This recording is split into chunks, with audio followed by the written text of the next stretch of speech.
Mac DeMarco, 5 Easy Hot Dogs album review. Let's chat about it. Hey friends, what's going on? John here from What's Spinning here tonight to chat about this latest album from Mr. Mac DeMarco, who for many years was just a crowd favorite of so many, including myself. I've actually lost count of how many times I've seen Mac either on his own or at a festival, and, you know, I've always kind of had a soft spot for him. His early albums like 2 and Salad Days were equal parts carefree and aloof and just really heartfelt. He, wore his heart on his sleeve, but he also had, a sense of humor and just this playful energy that you really weren't seeing in indie at the moment. But ever since the release of his This Old Dog album, Mac has been putting up the good fight, and that would be the good fight to try and keep his name away from basically modern dad rock, which isn't the worst thing in the world, because I think he's always kind of had that element to him, and when he does it right, like he did on a good portion of This Old Dog, it's actually pretty tasteful and just likable in general. Now, this latest album I saw coming down the pipe, and, I didn't really know what to think about it from afar. He wasn't releasing any singles from it. He revealed that it is completely instrumental and that he recorded it basically on the road, inspired by places that he had been to along the way. And if you've seen Mac in concert or listened to his albums, the man can jam out. The man can put together a really solid instrumental interlude. How bad could this album be? I have very strong thoughts. My first of those thoughts being, I wouldn't completely knock what Mac is doing on this album, because quite a few of these tracks is just some really easy listening and some pretty nice jams. Sound starts off with Gualala, and honestly, right off the bat, it's super sweet on the ears. It's very laid back. You know the drill. And honestly, this is exactly where I figured that most of this album would sound. I mean, it sounds like a stripped-down instrumental from Mac DeMarco that would have landed nicely on an album. It's got the playful synths, it's got the slacker vibe, and it has heart to it as well. Is it going to be for everybody? No, but it's sweet. Crescent City's really nice too. This track has a lot going for it. It's got the slacker appeal, it's got some very sunny day vibes. I mean, put this on for a nice, relaxing Sunday around the house, and you might actually, get lost in it. I actually really like the drony synths in the background as well. Once again, this would have been right at home on a Mac album. It's also a complete thought, and here on What's Spinning, we like complete thoughts. Portland, too, is also incredibly pleasant on the ears. It's also one of the more playful tracks here. It has a free spirit to it that I just love. I love the plucked riff, the bouncy synths. It's fun. Like, this is what I was expecting to hear. It sounds like, once again, like it would have sounded nice on a Mac album. Or, if I was at a live show, if he busted this out in between tracks, I would have had some fun with it. Now, a lot of these tracks here are split into movements, parts 1, part 2, etc. If I had to just pick one that really stood out to me for all parts of it, I would say Vancouver Is the best. I mean, this track is nothing but sunny vibes, good energy. I mean, if you weren't into what he was doing so far, this isn't going to save anything for you. But if you're into Mac stuff, the slacker energy, the positive vibes, give this a shot. I can even see this, if you're into, Animal Crossing or something, just plop this album on for a little shift. Actually, don't do that. The Animal Crossing soundtrack kind of slaps. But you get it. Vancouver 2 is really nice, too. This is one of the more meditative jams here. I love the lap, the guitar that we get here, the hypnotic production. As far as that aesthetic goes, this track comes off nicely. Same goes for Vancouver 3. It is super easy to just drift away with this track, kick back, relax.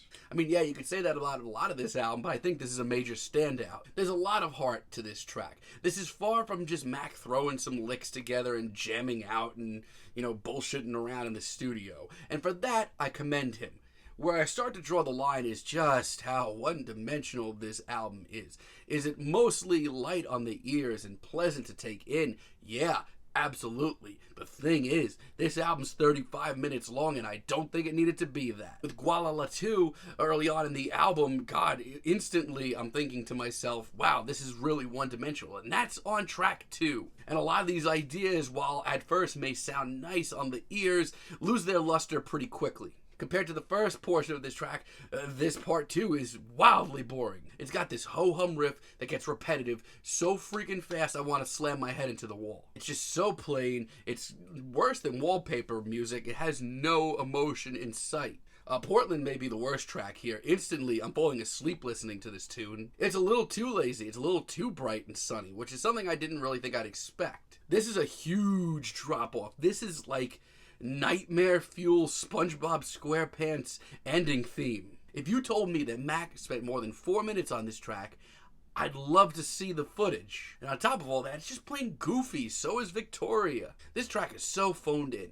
It is dead on arrival. And listen, this is one of the hazier and weirder cuts here, which is something that sounds refreshing when I'm just talking about it. But this is so basic, so entry level. It blows right by and doesn't affect me one bit. With Edmonton parts 1 and 2, I'm starting to really run out of steam here, like really fast. I'm just gonna say it. I don't think this needed to be a whole album. I think he could have easily taken 5 or 6 tracks here and plopped them on his next B-Sides and Rarities compilation.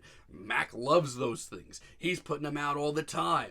Once again, this track is certainly sweet on the ears and easy to take in, but just as easy to forget. 10 tracks in, this isn't exciting. It's nothing new. It's more of the same. Edmonton 2, I feel a lot of the same things about. It's just rehashed. It's once again very pleasant, very nice on the ears, but if you can remember anything about this cut, you're a better man or woman than me.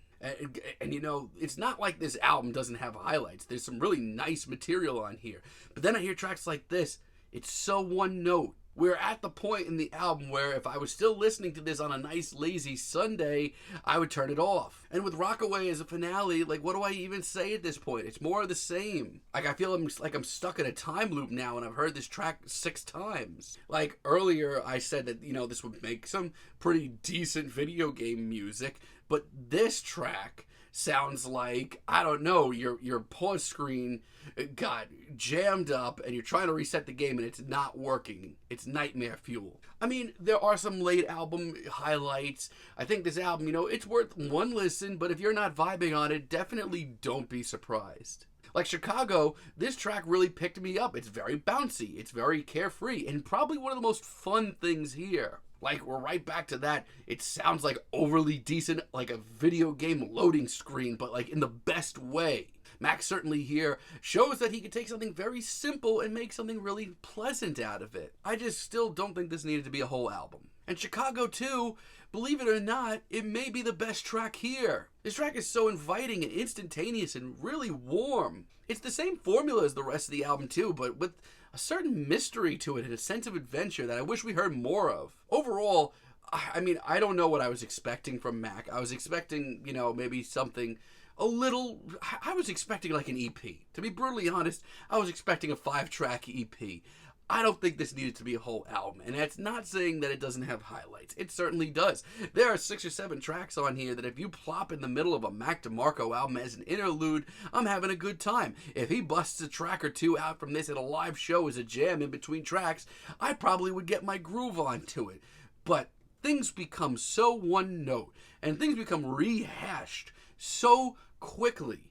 I'm not feeling this overall. There are highlights, there are great tracks, but by the end of this, it's kind of nightmare fuel, sadly. I mean, you can like it, you might definitely vibe out to this a whole lot more. I know some people that love this thing, but for me, I'm feeling a very strong 5 on this album. Let me know what you all think down below. If you like the video, be sure to give us a like, give us a subscribe, and let me know down below what you would like for me to chat about in the future. And until next time, have a great day, friends.